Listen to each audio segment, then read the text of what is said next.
ऊंची उड़ान। गिद्धों का एक झुंड खाने की तलाश में भटक रहा था। उड़ते उड़ते वे एक टापू पे पहुंच गए। वो जगह उनके लिए स्वर्ग के समान थी। हर तरफ खाने के लिए मेंढक, मछलियां और समुद्री जीव मौजूद थे, और इससे भी बड़ी बात ये थी कि वहाँ इन गिद्धों का शिकार करने वाला कोई जंगली जानवर नहीं था और वे बिना किसी भय के वहाँ रह सकते थे। युवा गिद्ध कुछ ज्यादा ही उत्साहित थे। उनमें से एक बोला, वाह, मजा आ गया, अब तो मैं यहाँ से कहीं नहीं जाने वाला। यहाँ तो बिना किसी मेहनत के ही हमें बैठे बैठे खाने को मिल रहा है। बाकी गिद्ध भी उसकी हाँ में हाँ मिला खुशी से झूमने लगे। सबके दिन मौज मस्ती में बीत रहे थे, लेकिन झुंड का सबसे बूढ़ा गिद्ध इससे खुश नहीं था। एक दिन अपनी चिंता जाहिर करते हुए वो बोला, भाइयों, हम गिद्ध हैं। हमें हमारी ऊंची उड़ान और अचूक वार करने की ताकत के लिए जाना जाता है। पर जब से हम यहाँ आए हैं, हर कोई आराम तलब हो गया है।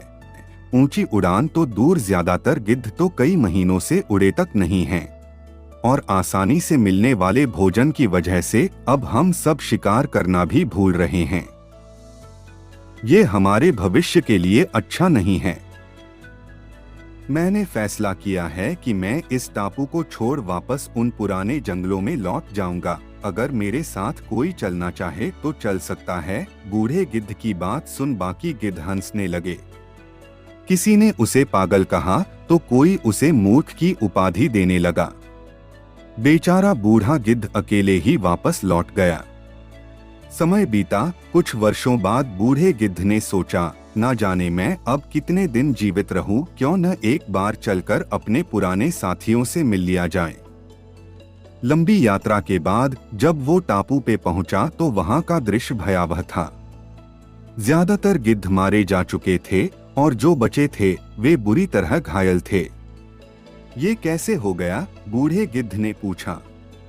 कराहते हुए एक घायल गिद्ध बोला, हमें क्षमा कीजिएगा, हमने आपकी बातों को गंभीरता से नहीं लिया और आपका मजाक तक उड़ाया। दरअसल आपके जाने के कुछ महीनों बाद एक बड़ी सी जहाज इस टापू पे आई और चीतों का एक दल यहाँ छोड़ गई। चीतों ने पहले तो हम पर हमला नहीं किया, पर जैसे ही उन्हें पता चला कि हम सब न ऊंचा उड़ सकते हैं और न अपने पंजों से हमला कर सकते हैं, उन्होंने हमें खाना शुरू कर दिया। अब हमारी आबादी खत्म होने की कगार पर है। बस हम जैसे कुछ घायल गिद्ध ही जिंदा बचे हैं। बूढ़ा गिद्ध उन्हें देखकर बस अफसोस कर सकता था। वो वापस जंगलों की तरफ उड़ चला। मित्रों, अगर हम अपनी किसी शक्ति का प्रयोग नहीं करते तो धीरे धीरे हम उसे खो देते हैं। अगर हम अपने बुद्धि का प्रयोग नहीं करते तो उसकी तीक्ष्णता घटती जाती है। अगर हम अपनी मांसपेशियों का प्रयोग नहीं करते तो उनकी ताकत घट जाती है। इसी तरह अगर हम अपनी योग्यता को चमकाएंगे नहीं तो हमारी काम करने का मनोबल कम होता जाता है। ऐसा मत करिए। अपनी काबिलियत, अपनी ताकत को जिंदा रखिए। अपने कौशल, अपने हुनर को और तराशिए, उस पे धूल मत जमने दीजिए। और जब आप ऐसा करेंगे तो बड़ी से बड़ी मुसीबत आने पर भी आप ऊंची उड़ान भर पाएंगे।